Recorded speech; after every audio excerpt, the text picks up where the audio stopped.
What do you think was the biggest offensive issue tonight? We obviously to make shots.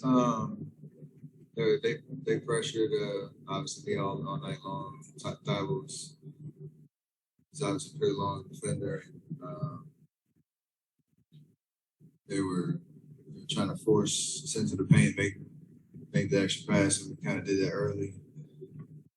Didn't shoot as effective as we wanted to. We made that third quarter run, and we got really cold. And against a good defense like that, a good team like that, we had one chance to really put the pressure on them at the end of the third quarter.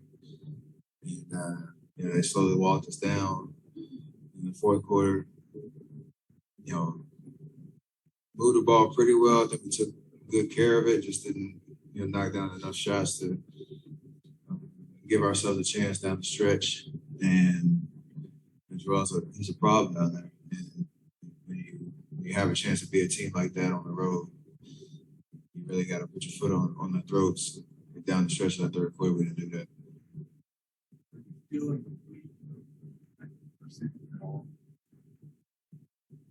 Nah, if you take away the context of these last couple of games, I play the exact same way. Just got to make shots and understand the opposition's not going to want that to happen on their home floor. They defend accordingly. So I think for the most part, try to keep it out of my head and just play basketball and just take the shots I normally take, play the game I normally do. There's obviously a lot of attention on it, which is well deserved for the all-time NBA record, and it's one that's been standing for 10, 11 years. So I appreciate the attention on it. It'll happen when it happens. And, you got to continue to try to win games in the process. You mentioned Thibault. How much of your shooting struggles for him? And it seemed like it was tough for you to get open, but it also seemed like you missed a couple open shots you would normally make. You missed 3 or 4 that I normally make, and then usually when you have a defender like that that's running you around, you're very selective about the shots that you do get because their game plan is to take away good looks. I think down the stretch of the second quarter, I got some good ones that went. Second half, probably until the last 3 minutes, I think I only got like 3 or 4 shot attempts.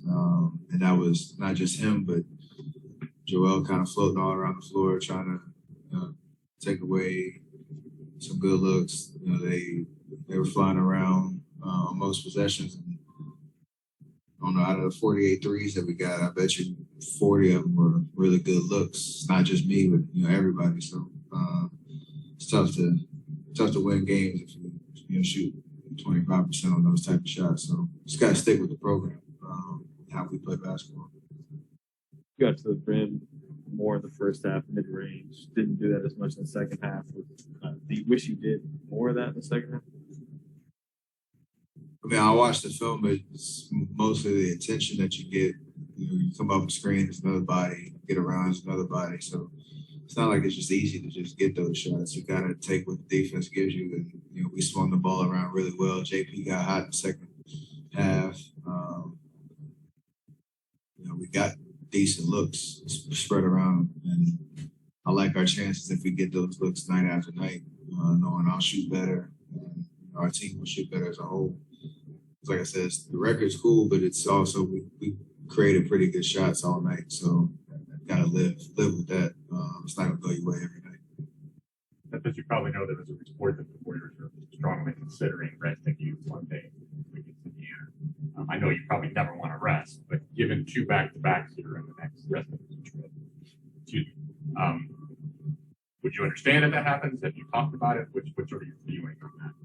2 back-to-backs here in the next. Yeah, I always want to play. It's also understanding the situation, the big picture, and reassessing after every game how your body feels. I don't want to give too much away, but have things that you're doing regular maintenance on and understanding where we are throughout the season. So we'll make the right decision accordingly. Do you expect to play though Monday? we'll make the right decision accordingly. How is your body? Like guy, 33 years old, just played 36 tough minutes on his first leg of a road trip. So obviously the mind and the mentals are good around that. You just have to do what you need to do to get ready for games. It's said that during the bubble, it was all because we weren't part, just weren't part of anything. Now you're kind of back in this fishbowl with all this attention on you again. The team's doing well tonight. Well, as a team.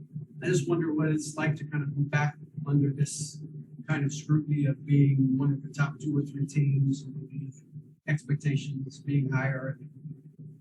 It's where we're most comfortable because we love to play at this level and to truly have championship aspirations and understand what it's going to take to get there. So we understand it's a long season. The spotlight is great because you're doing what you're supposed to do and you're winning games, and whatever attention comes with that. We have a lot of experience in how to deal with that, and also our resiliency in terms of bouncing back from losses like tonight, and continuing to get better no matter what your record is. So it's fun. I enjoy every minute of it. Talk to the guy. Wiggins has not had that kind of point.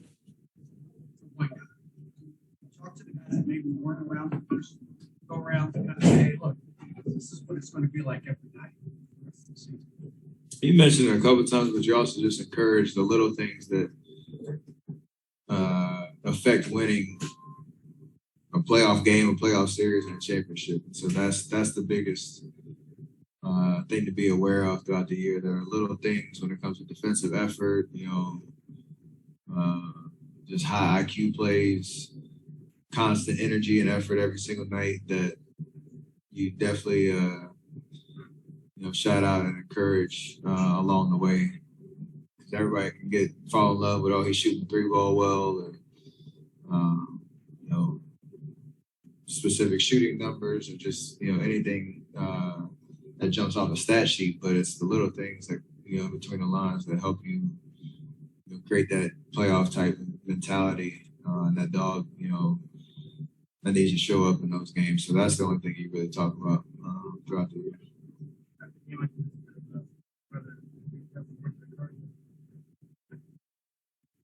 He said a split is exactly how it's supposed to go for the regular season. So maybe we'll see him in June, maybe. But I always love playing against him. You all know that. Great, thank you. Thanks, Steph.